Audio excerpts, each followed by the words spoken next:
За апошняе дзесяцігоддзе рост беларускай эканомікі апаў амаль да нуля. Міжнародныя арганізацыі кшталту Сусветнага банку ці МВФ прагназуюць нізкі тэмп росту ў Беларусі, які будзе нават меншы за рост глобальнай эканомікі. Таму без кардынальных эканамічных рэформ, у тым ліку прыватызацыі, Беларусь чакае застой. Па-першае, прыватызацыя павялічвае эфектыўнасць прадпрыемстваў. Прыватны ўласнік заўсёды імкнецца павысіць прыбытковасць свайго бізнесу, тады як дзяржава не заўсёды кіруецца эканамічнымі стымуламі. Як прыклад, можна ўзгадаць дрэваперапрацоўчую сферу ў Беларусі, у якой прыватныя прадпрыемствы аўстрыйскі Кранаспан ці літувійскі VMG высокарэнтабельныя, а дзяржаўныя фабрыкі ўсё ж стратныя і пастаянна патрабуюць дзяржпадтрымкі. І змена дырэктароў на дзяржпрадпрыемствах тут не дапаможа. Мы гэта праходзілі і праходзілі не раз, а перад намі гэта прайшоў увесь цывілізаваны свет. Невыпадкова, што сярод развітых краін няма ніводнай краіны з так высокай долей дзяржаўнай уласнасці ў эканоміцы. А нагадаю, што ў Беларусі дзяржаўны сектар вырабляе па розных падліках ад 50 да 70% ўсёй эканомікі. Па-другое, прыватызацыя ўзмацняе канкурэнцыю.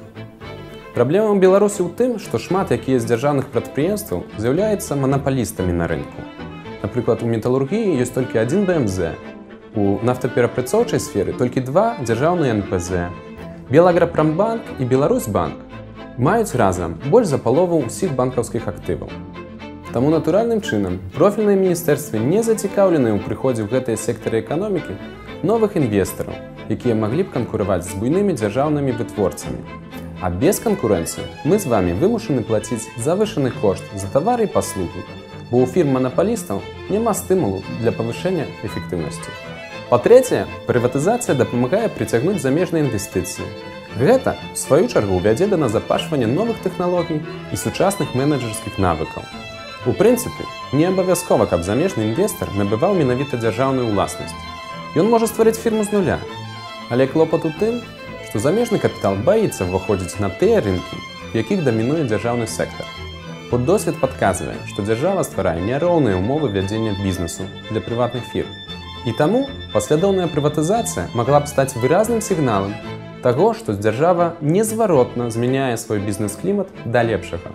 Па-чацвёртае, прыватызацыя спрыяе мінімізацыі карупцыі. Чым большы дзяржаўны сектар в эканоміцы, тым больш важных рашэнняў прымаюць дзяржаўныя служачыя. А гэта заўсёды стымул для карупцыі. Бо ад чалавечага фактару, а не ад рынкавага механізму залежыць, хто атрымае высокаплатную пасаду, хто атрымае бясплатную кватэру, а хто аперацыю без чэргі.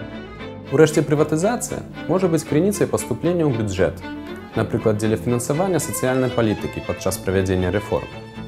Але насамрэч, даходы ад прыдадзенай маёмасці не такія высокія. Затое у доўгатэрміновай перспектыве карысці будзе значна больш, бо прададзеныя фірмы больш не будуць патрабаваць дзярждатацыі, і падаткаў ад іх з часам будзе значна больш. Нельга забываць, што прыватызацыя – гэта не толькі продаж дзяржмаёмасці. Гэта таксама павелічэнне долі прыватнага бізнесу ў эканоміцы шляхам стварэння новых і развіцця ўжо існуючых прадпрыемстваў. На жаль, гэты другі працэс адбываецца ў Беларусі вельмі і вельмі марудна. Таму, калі мы хочам хутка развівацца, выйсце адно – рыхтаваць глебу да асэнсаванай, адкрытай і празрыстай прыватызацыі.